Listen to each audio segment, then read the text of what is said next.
అందరికీ నమస్కారం. ఈ వీడియో చూసే ముందు జై శ్రీరామ్ అని కామెంట్ చేయండి.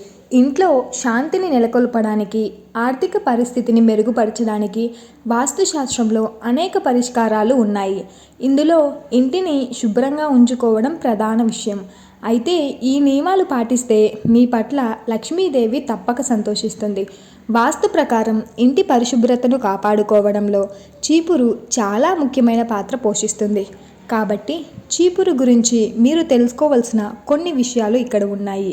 ఇది మీ ఇంట్లో సంపద, శాంతికి దారి తీస్తుంది. వాస్తుశాస్త్రంలో చీపురును లక్ష్మీదేవి రూపంగా భావిస్తారు.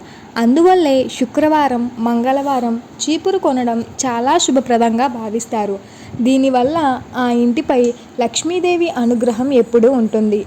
ఆ ఇంటి వారిని అదృష్టవంతులుగా మార్చేందుకు దోహదం చేస్తుంది. ఇంట్లో చీపురు విషయంలో ఈ నియమాల్ని పాటించకపోతే ఆ ఇంట్లో దారిద్ర్యం తాండవిస్తుంది అని అంటుంటారు.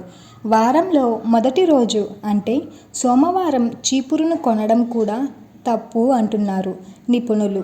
వాస్తుశాస్త్రం ప్రకారం ఈ రోజున చీపురును కొనడం వల్ల ఆర్థికంగా నష్టపోతారు. అప్పుల భారం కూడా మోయాల్సి రావచ్చు.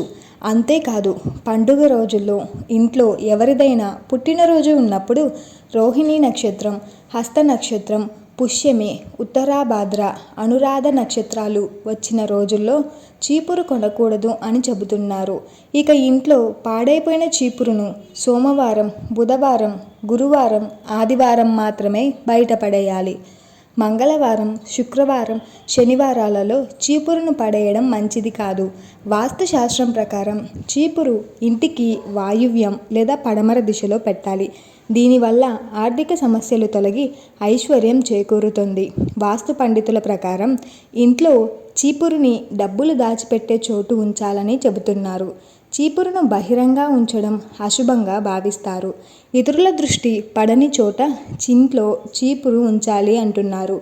బహిరంగ ఉంచితే ఆ ఇంట్లోని పాజిటివ్ ఎనర్జీని ఆ చీపురు దూరం చేస్తుందట.